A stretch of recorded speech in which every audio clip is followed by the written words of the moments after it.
1948. We have gathered together to discuss the social, civil, and religious conditions and rights of women. Together, throughout the time, women have been treated and led now. Throughout time, women have been treated as led, and now we will join together in order to change that.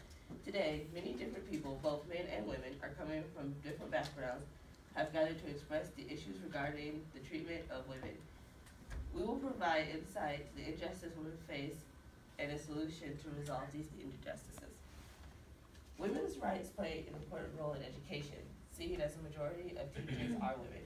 Over the years, women have brought to the attention of America that while women teachers are doing the same job as male teachers, they have been paid significantly less than them.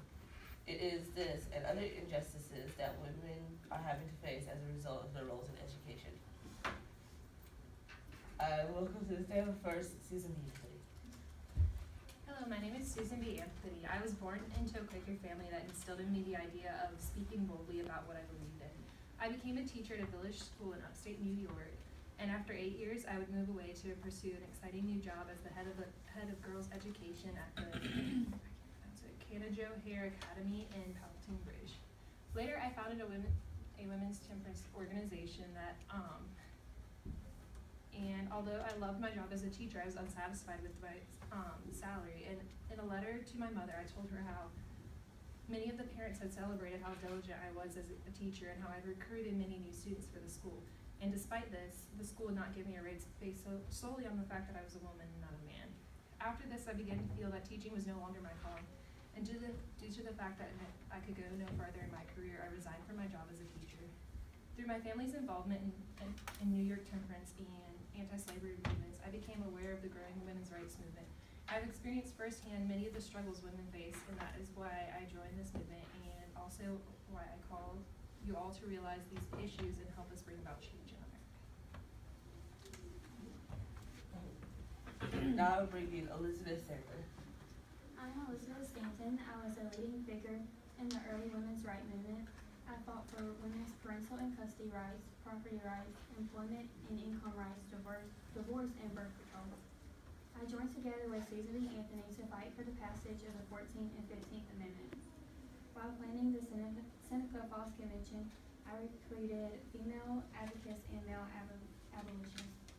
At the Seneca Falls Convention, the Declaration of Sentiments was formed. This argued in favor of women's suffrage, equal treatment before the law, and access to marital property and child custody. I educated my own 7 children at home, and I view teaching the way Horace Mann did, that it was the mothering outside the home. I believe that if girls were given the same education as their brothers, they would become anything they wanted, like postal workers, preachers, physicians, or even the President of the United States. Thank you. Horace Mann.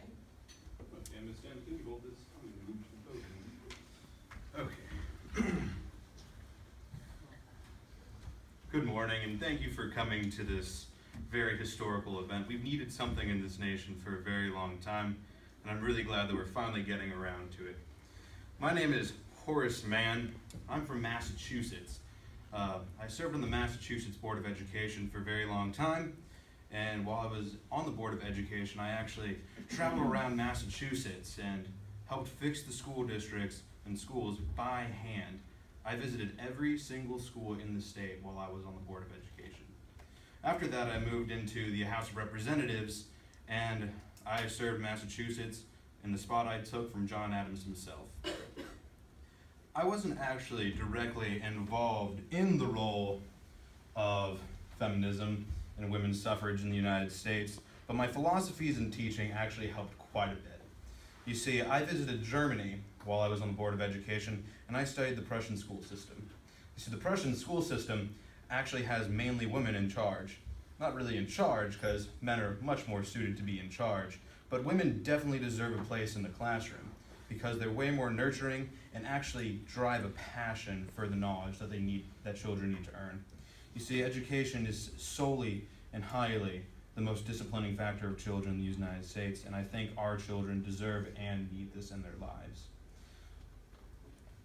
down. Okay, continuing on. And a couple of Germans came over here during the World Fair, and they were looking at our school system, and they said, you know, a couple of things that we need to fix so you could actually be competitive on the world front is you need to pay your teachers more, and your teachers need to be educated. So I actually went around and tried to promote the education of women because women were basically in charge at the time in the schools. So I actually paid for women's colleges, and I founded a women's college in Massachusetts so women could go and study to be the best possible teachers that they could possibly be. And I also forced in Massachusetts that not only men but also women were able to go to school until they got to high school and moved on. So that's my 2 cents, and I hope you have an amazing rest of your lives because I won't see you ever again. Goodbye. Thank you, Horace Mann. Next we have Belva Lockwood. Hi, I'm Belva Ann Lockwood. This may come as a surprise to some of you because of where I am today, but in the past I have been treated extremely unfairly because of my gender. I was born in 1830. I became a school teacher at the age of 14. By the age of 18, I was married, and by the age of 23, I was a widow with a 3-year-old daughter. I continued to teach after losing my husband, and then when I had saved up enough money, I enrolled in Genesee Wesleyan Seminary. It was at seminary that I first heard Susan B. Anthony speak. I was intrigued by what she had to say about women and how they should be able to work not only as teachers but at any job. The next decade after seminary, I continued to teach, even though I was only getting paid half of what men in my profession were making. This was extremely wrong, but I didn't know what to do about it. Throughout the years, Anthony's words never left my mind. In 1866, I decided to move to Washington, D.C. and explore my interest in politics. 3 law schools rejected me, so I decided to study law on my own. I would spend my afternoons observing congressional hearings and Supreme Court arguments. I became an advocate for female government workers and eventually enrolled in law school. After law school in 1879, I became the first woman admitted into the Supreme Court bar. Now here I stand as a testament to all of you females out there that you can do absolutely anything as long as you are willing to work for it. Thank you. Thank you. And lastly, but not least, we have Catherine Beecher. I'm Catherine Beecher. I managed to get an education primarily through independent study, and I became a school teacher at the age of 21. In 1823, I co-founded the Hartford Female Seminary, whose purpose was to train women to be mothers and teachers. Around 1831, I co-founded Western Female Institute, but it closed shortly after due to lack of financial support. In 1852, I was one of the founders of the American Women's Educational Association, which planted higher learning institutions for women in Illinois, Wisconsin, and Iowa.